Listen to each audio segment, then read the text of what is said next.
बिहार राज्य में इस समय मौसम का जो स्वरूप देखने को मिल रहा है वो न केवल साधारण नागरिकों के लिए बल्कि मौसम वैज्ञानिकों के लिए भी गहन शोध का विषय बन गया है।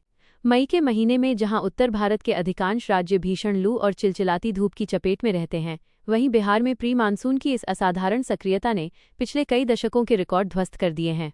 मौसम विभाग द्वारा राज्य के 19 जिलों के लिए जारी किया गया पीला अलर्ट इस बात का स्पष्ट संकेत है कि आने वाले दिन राज्य के लिए चुनौतियों से भरे हो सकते हैं। इन जिलों में रहने वाले करोड़ों लोगों को अब प्रकृति के इस बदलते रुख के साथ तालमेल बिठाने और अत्यधिक सावधानी बरतने की आवश्यकता है। वैज्ञानिकों का मानना है कि वायुमंडल में नमी के बढ़ते स्तर और चक्रवाती परिसंचरण की स्थिति ने बिहार के आसमान को बादलों से पाट दिया है, जिससे मेघ गर्जन और आकाशीय बिजली की घटनाएं निरंतर बढ़ रही हैं। आने वाले दिनों के लिए जो पूर्वानुमान जारी किए गए हैं वे काफी डरावने हैं।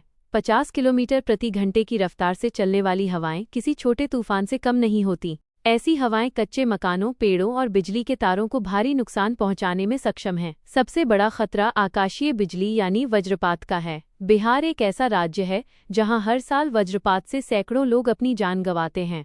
इस बार प्री मानसून की सक्रियता सामान्य से कहीं अधिक है, जिसके कारण बादलों के बीच घर्षण बढ़ गया है और बिजली गिरने की आवृत्ति में भारी वृद्धि हुई है। मौसम विभाग ने स्पष्ट रूप से कहा है कि राज्य में अब तक औसत से 193% अधिक वर्षा हो चुकी है। यह आंकड़ा चौंकाने वाला इसलिए है क्योंकि सामान्य तौर पर इस अवधि में केवल 37.8 मिलीमीटर बारिश की उम्मीद की जाती है, लेकिन इस बार यह आंकड़ा 111 मिलीमीटर के पार पहुंच गया है। इतनी अधिक वर्षा ने जहां एक ओर धरती की तपिश को शांत किया है, वहीं दूसरी ओर खेती किसानी और शहरी बुनियादी ढांचे के लिए नई मुश्किलें खड़ी कर दी हैं। 15 मई तक का समय बिहार के लिए बहुत ही नाजुक माना जा रहा है। मौसम केंद्र पटना के अनुसार उत्तर बिहार, उत्तर पूर्व बिहार और दक्षिण बिहार के जिलों में आंधी तूफान का सबसे सघन प्रभाव देखने को मिलेगा। विशेष रूप से सीमावर्ती और तराई वाले क्षेत्रों में बादलों का जमावड़ा अधिक रहेगा। हालांकि मौसम के इस खेल में एक विचित्र विरोधाभास भी देखने को मिल रहा है। अगले 2-3 दिनों के भीतर तापमान में अचानक 4 डिग्री सेल्सियस तक की बढ़ोतरी होने की संभावना है। यह बढ़ोतरी उमस को बढ़ाएगी, जिससे लोगों को बेचैनी महसूस होगी।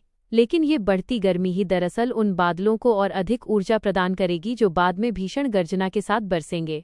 तापमान में इस उतार चढ़ाव के कारण स्वास्थ्य संबंधी समस्याएं भी उत्पन्न हो सकती हैं, इसलिए डॉक्टरों ने भी लोगों को सचेत रहने की सलाह दी है। राजधानी पटना की स्थिति भी कुछ अलग नहीं है।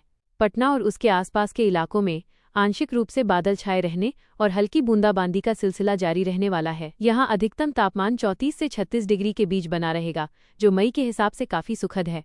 लेकिन तेज हवाओं के कारण धूल भरी आंधी चलने का खतरा भी बना रहता है। आंकड़ों के विश्लेषण से पता चलता है कि जलवायु परिवर्तन का असर अब बिहार की मौसमी प्रणालियों पर स्पष्ट रूप से दिखने लगा है। समय से पहले इतनी अधिक वर्षा का होना इस बात का प्रमाण है कि मानसून के आगमन से पहले ही वायुमंडल की स्थितियां पूरी तरह बदल चुकी हैं।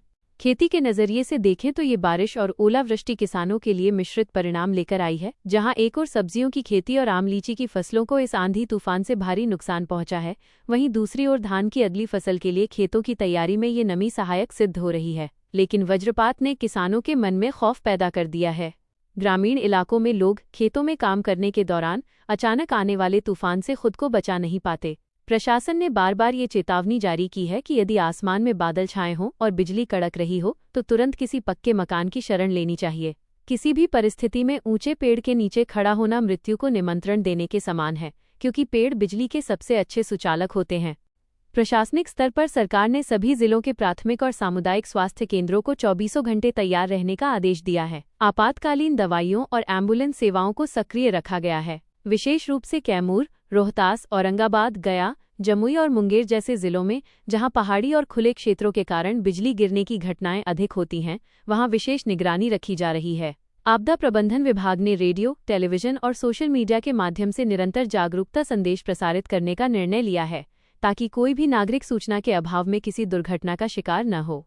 पिछले 24 घंटों की घटनाओं पर नजर डालें तो पूर्णिया जिले में हुई मूसलाधार बारिश ने रिकॉर्ड बनाया है। वहीं गया जिले में तापमान का गिरकर 19 डिग्री तक पहुंच जाना एक ऐतिहासिक गिरावट है। मई के महीने में 19 डिग्री तापमान होना सर्दी के एहसास जैसा है, जो यह दर्शाता है कि हिमालय से आने वाली ठंडी हवाओं और स्थानीय विक्षोभ ने मिलकर बिहार के मौसम को पूरी तरह बदल दिया है। हालांकि ये सुखद एहसास ज्यादा दिनों तक टिकने वाला नहीं है। 15 मई के बाद जब आसमान साफ होगा तो सूरज की तपिश अपनी पूरी ताकत के साथ वापस लौटेगी और फिर राज्य को भीषण गर्मी और लू का सामना करना पड़ेगा, निष्कर्ष के तौर पर यह कहा जा सकता है कि बिहार इस समय एक मौसमी संक्रमण काल से गुजर रहा है। एक ओर अत्यधिक वर्षा और तूफान का खतरा है, तो दूसरी ओर आने वाली भीषण गर्मी की पदचाप है। नागरिकों के लिए यह समय बहुत धैर्य और सावधानी बरतने का है। प्रकृति के साथ छेड़छाड़ और बढ़ते प्रदूषण के कारण मौसम के ये बदलाव अब हमारी नियति बनते जा रहे हैं। हमें इन प्राकृतिक आपदाओं से निपटने के लिए न केवल अपनी तैयारियों को मजबूत करना होगा, बल्कि पर्यावरण संरक्षण की दिशा में भी ठोस कदम उठाने होंगे। फिलहाल 15 मई तक हर बिहारी को मौसम विभाग के निर्देशों का पालन करना चाहिए, बिजली के खंभों और जर्जर मकानों से दूर रहना चाहिए और जितना संभव हो सके अपने घर के भीतर सुरक्षित रहना चाहिए। आपकी एक छोटी सी सावधानी आपके परिवार को एक बड़ी मुसीबत से बचा सकती है। प्रशासन और जनता के सहयोग से ही हम प्रकृति के इस उग्र रूप का सामना सफलतापूर्वक कर पाएंगे।